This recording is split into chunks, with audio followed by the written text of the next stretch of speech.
IPS ಅಧಿಕಾರಿ ವೇಷದಲ್ಲಿ ಅಲೆಯುತ್ತಿದ್ದ ಯುವಕನೊಬ್ಬನನ್ನು ಬಿಹಾರ ಪೊಲೀಸರು ಬಂಧಿಸಿರುವ ಘಟನೆ ವರದಿಯಾಗಿದೆ. ಮಿಥಿಲೇಶ್ ಮಾಂಜಿ ಎಂಬ 18 ವರ್ಷದ ಯುವಕನೇ ಬಂಧಿತ.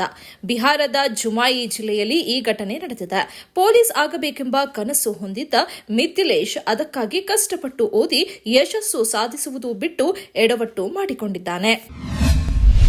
ದೆಹಲಿ ನೂತನ ಮುಖ್ಯಮಂತ್ರಿಯಾಗಿ ಆಮ್ ಆದ್ಮಿ ಪಕ್ಷದ ಅತಿಶಿ ಇಂದು ಅಧಿಕಾರ ಸ್ವೀಕರಿಸಿದ್ದಾರೆ. ಅದರೊಂದಿಗೆ 5 ಮಂದಿ ಶಾಸಕರು ಸಚಿವರಾಗಿ ಪ್ರಮಾಣ ವಚನ ಸ್ವೀಕರಿಸಿದ್ದಾರೆ.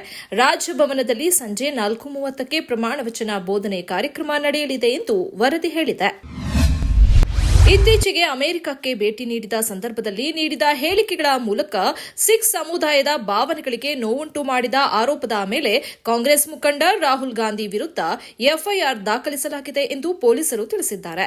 ಬಿಜೆಪಿ ಮುಖಂಡ ಅಶೋಕ್ ಕುಮಾರ್ ಅವರು ಸಿಗ್ರಾ ಪೊಲೀಸ್ ಠಾಣೆಯಲ್ಲಿ ನೀಡಿದ ದೂರಿನ ಮೇರೆಗೆ ಪ್ರಕರಣ ದಾಖಲಾಗಿದೆ. ಬಾಗಲಕೋಟೆ ಜಿಲ್ಲೆಯಲ್ಲಿ ಗಣೇಶ ಮೆರವಣಿಗೆಯ ವೇಳೆಯಲ್ಲಿ ಪ್ರಚೋದನಕಾರಿ ಭಾಷಣ ಮಾಡಿದಂತ ಬಿಜೆಪಿ ಶಾಸಕ ಬಸನಗೌಡ ಪಾಟೀಲ್ ಯತ್ನಾಳ್ ವಿರುದ್ಧ ಮುಧೋಳ ಠಾಣೆಯಲ್ಲಿ ಎಫ್ಐಆರ್ ದಾಖಲಾಗಿದೆ. ನಿನ್ನೆ ಮುಧೋಳ ಪಟ್ಟಣದ ಜನ್ನತ್ ನಗರದ ಗಣೇಶ ಮೂರ್ತಿ ವಿಸರ್ಜನೆ ವೇಳೆಯಲ್ಲಿ ವಿಜಯಪುರ ಬಿಜೆಪಿ ಶಾಸಕ ಬಸನಗೌಡ ಪಾಟೀಲ್ ಯತ್ನಾಳ್ ಅವರು ಟಿಪ್ಪು ಸುಲ್ತಾನ್ ಔರಂಗಜೇಬ್ ಕುರಿತಂತೆ ಅಶ್ಲೀಲ ಪದ ಬಳಕೆ ಮಾಡಿ ಪ್ರಚೋದನಕಾರಿ ಭಾಷಣ ಮಾಡಿದ್ರು.